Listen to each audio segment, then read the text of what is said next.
Ассалаумағалейкум ағайындар, құрметті қазақ арнасы көрермендер, қалайсыздар? Аман есенсіздер ме? Мал жандарыңыз қалай? Біраз боратып, қар алып қалды.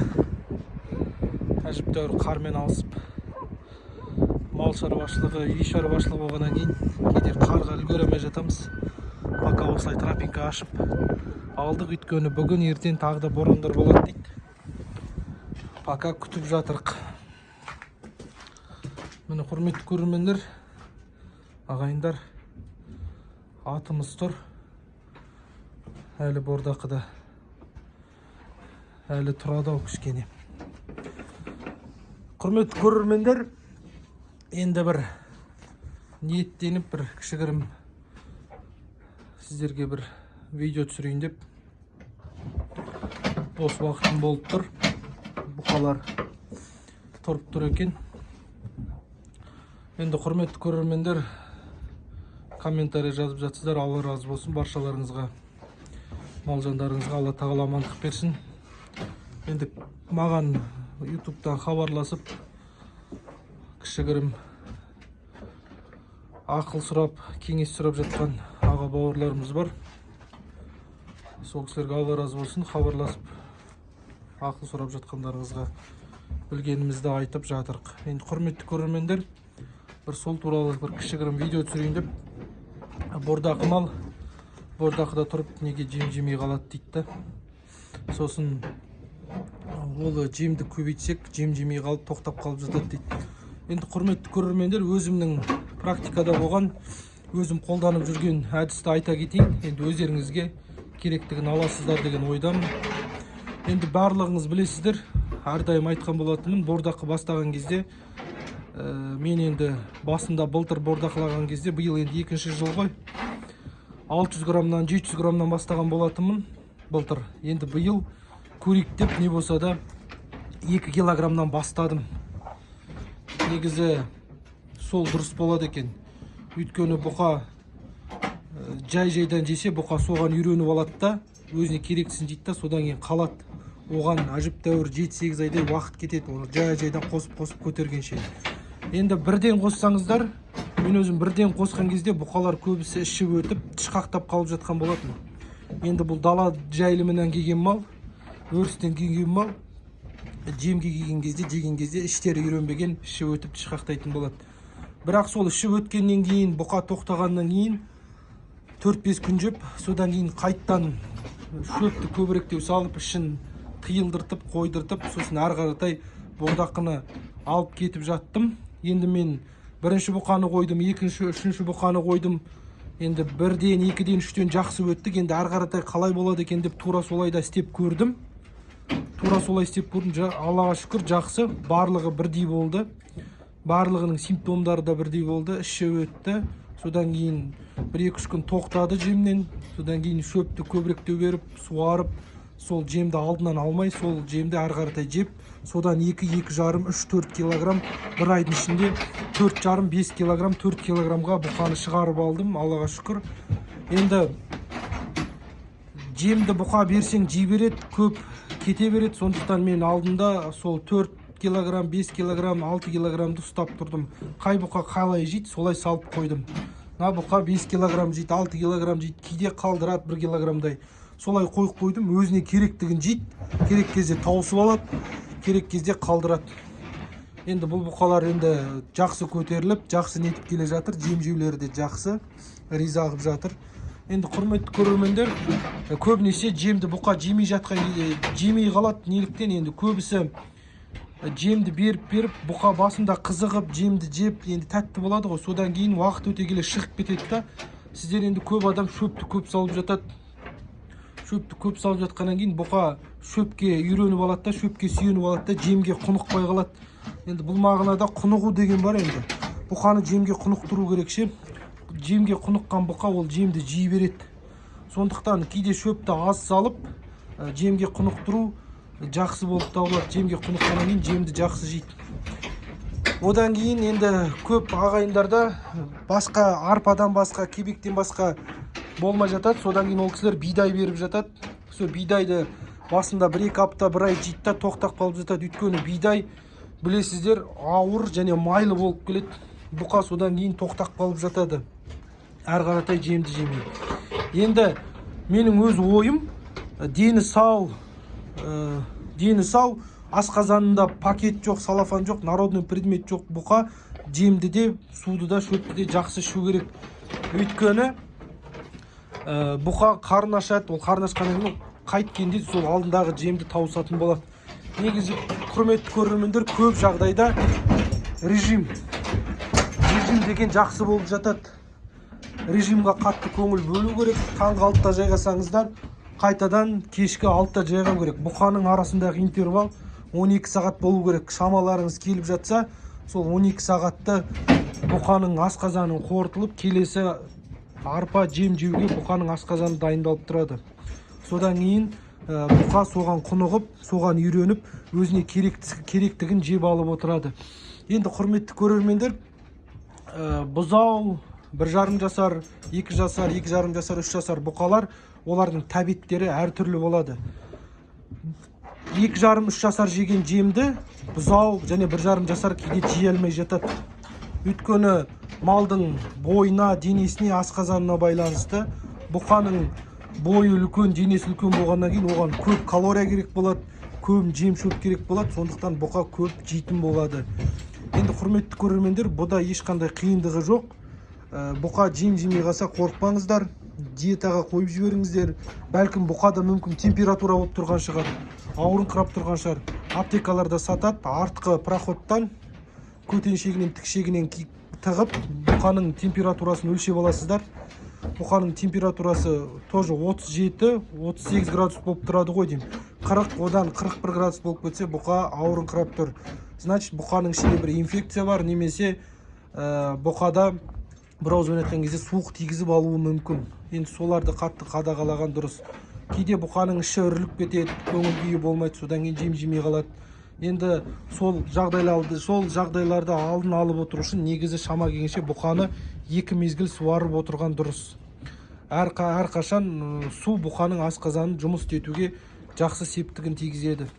Енді құрметті көрермендер, ағайындар, көбінесе бұқалар тағы жем жемей жатқан, жем жемей қалуы, ол бұқада өзіне қолайсыздық тудыратын, яғни бұқада қышынып тұрады, бұқада лысина дейді ғой, тері түсуі, және де қотыр пайда болуы, тағы да басқа бірдемелер пайда болуы бұқаның тәбетін ашпайды, және де бұқа әрдайым өзін қолайсыз сезініп тұрады.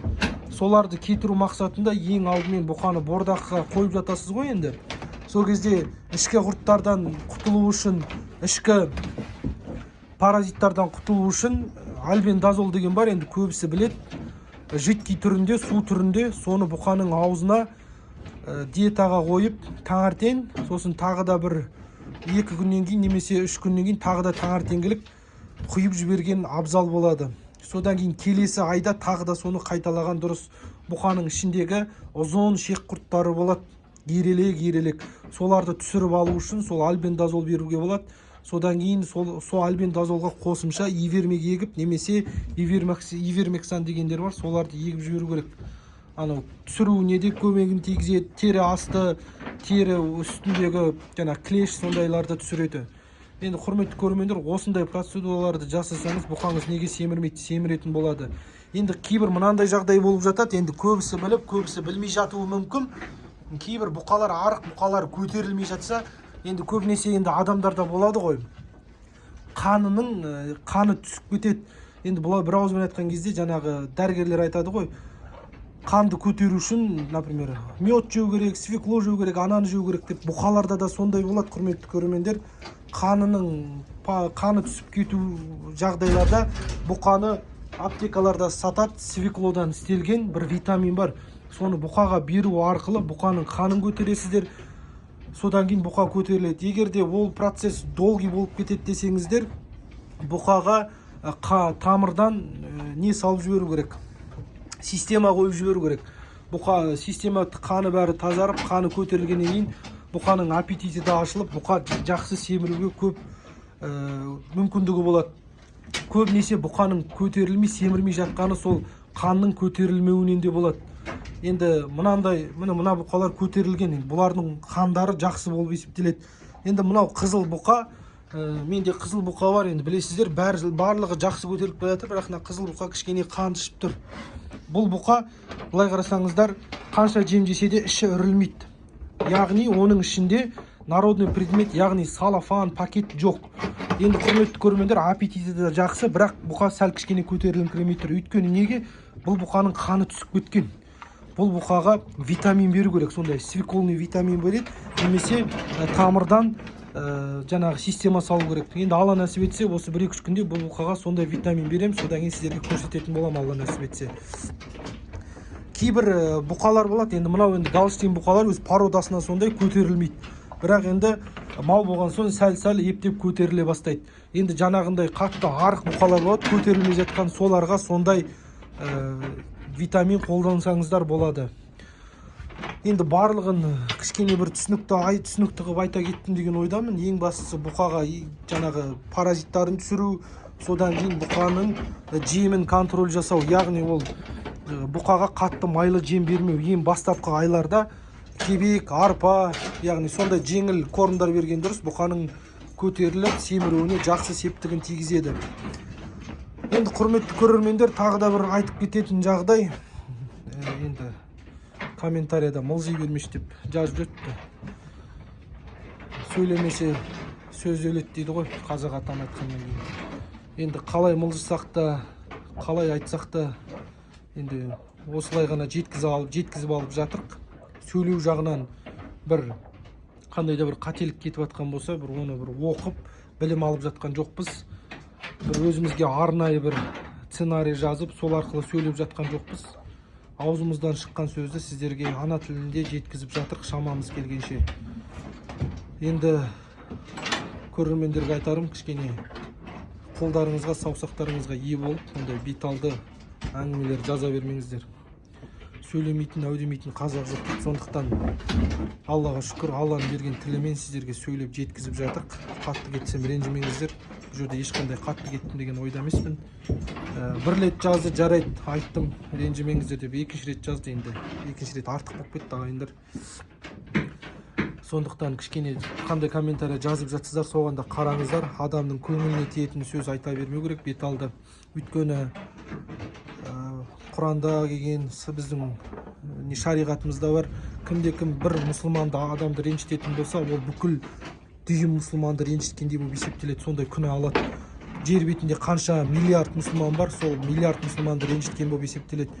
Өйткені мұсылман ол сондай бір мұсылман, ол мұсылманға бауыр, туыс, сондықтан бір-бірімізді қолдап отырайық ағайындар. Қолдаңыздар, шамаларыңыз келгенше. Еріккеннен видео салып жатқан жоқпыз. Бұл да бір, оказывается, жұмыс екен. Бұл да осылай YouTube-қа видео түсіру арқылы жұмыс деп, болашақта жақсы доходқа шығуға болады екен. Енді соны неге қолданбасқа, неге босқа жатырым деген ой келіп, мен видео түсіріп, сол дәрежеге жетіп жатыр. Енді Қабылбек ұстазды барлығыңыз тыңдайтын боларсыздар. Ұстаз айтады, енді білімді мықты кісілер ғой. Енді бізден де мықты, менің көріп отқан көрермендерімнен мықты, білімі мықты кісілер ғой. Айтады да ол кісі, сендер бір іспен айналысып жатсыңдар дейді да, адал іспен, соны әрі қаратай дамытыңдар дейді. Яғни мен бордақымен айналысып жатырмын, бордақымен айналысып бастадым, соны әрі қаратай неге дамытпасқа? YouTube, Instagram, TikTok бар, енді сол мен YouTube'ты таңдадым, YouTube пен Instagram каналым бар, соғанда тіркеле кетсеңіздер болады, Қазақ ет Жандос деген. Енді осыны әрі қаратай дамытып, халыққа көрсетіп, болашақта кім білет, Алланың қалауымен үлкен хозяйство ашып, үлкен фермерлардың қатарынан болармыз. Қазақ халқына еңбегіміз тиетін, исламның көркеюіне себепкер болатын бір сондай бір қарапайым мұсылмандардан болатын шығармыз. Неге сондай дәрежеге жетпеске, оны ешкім бізді алдымыздан тосып тұрған жоқ, ешкім бізді ұстап тұрған жоқ. Сен оны істеме деп ешкім айтпайды. Жаңа Қазақстан ешкім бізді аузымыздан тиіп жатқан жоқ. Сондықтан ағайындар, кішкене өзімізді қолға алып, отан отбасынан басталады дейді. Сол өзіміздің ортамыздан, өзіміздің үйімізден бастағанды жөн көріп отырық. Сіздер де бұны істей аласыздар. Сіздер де жер үйлеріңіз болса, 2-3 бұқа алып, бордақыға қойып, бордақылап, содан кейін тағы да оны көбейтсеңіздер болады. Енді мен де былтыр 15 бас бұқа қойдым. Биыл енді 18 бас бұқа қойдым. Енді келесі жылдары Алла нәсіп етсе, бұдан да көп бұқалар қоям деген ойдамын. Сондықтан қолдарыңыздан келе тұра, қолдарыңыздан соны істегілеріңіз келсе, неліктен істемеске, неліктен оны әрі қаратай алып дамытпасқа. Сондықтан құрметті көрермендер, қолдай отырыңыздар. Қателік кеткен жерім болса кешіріңіздер, түзетіңіздер. Қазақ қолдамаса кім қолдайды ағайындар? Еврей қолдамайды, африканец қолдамайды, американец қолдамайды. Ана тілінде сөйлеп, қазақ тілінде айтып жатқаннан кейін сіздер қолдайсыздар. Комментарияда бет алды нәрсе жазып, бүйтіп атсың, үйтіп атсың. Басқа да ютубта осындай видео түсіріп атқан ағайындар бар, соларды да көрем, солардың да комментарияларын қарайм. Шын неше түрлі көрермендер бар, отырып алады да диванный эксперт дейді ғой, бір ауызбен айтқанда, бет алды әңгіме жазып атады. Бүйтпейсің ба, сөйтпейсің ба? Не әңгіме ол, құрметті көрермендер? Не әңгіме, былай қарасаңыздар? Кеп көр, бордақылап көр, бұл да оңай жұмыс емес. Енді қараңыз, біреуге мін тағып, біреуге істеп жатқан ісімді міндетсініп жатқан жоқпын ше. Былай қарасаңыздар, қазір бұқа жайғайсың. Бұқа жайғаннан кейін қар көрейсің, ол да еңбек. Былай қарасаңыз, осымен қатар ютубта алып жүру тоже еңбек. Видео саларда тоже ойлайсың, қандай көрермен, қандай комментария жазады екен деп. Тоже оны уайымдайсың. Кімге ұнайды, кімге ұнамай қалады. Қайта кіріп комментария қарап отырамыз. Сондықтан құрметті көрермендер, кішкене әр істеген істеріңізге ойланып контроль беретіндей сондай бір дұрысырақ әңгіме айтсаңыздар деген ниет қой біздікі. Сондықтан ағайындар, келесі видеода кездескенше аман сау болыңыздар. Каналға тіркеліңіздер, подписаться колокольчигін басыңыздар, видеоны таратып жіберіңіздер, комментарияны, подписчиктерді көбейтейік. Сондықтан сіздерден қолдау, бізден әрекет. Құрметті көрермендер, аманшылықта кездесейік. Ассаламу алейкум.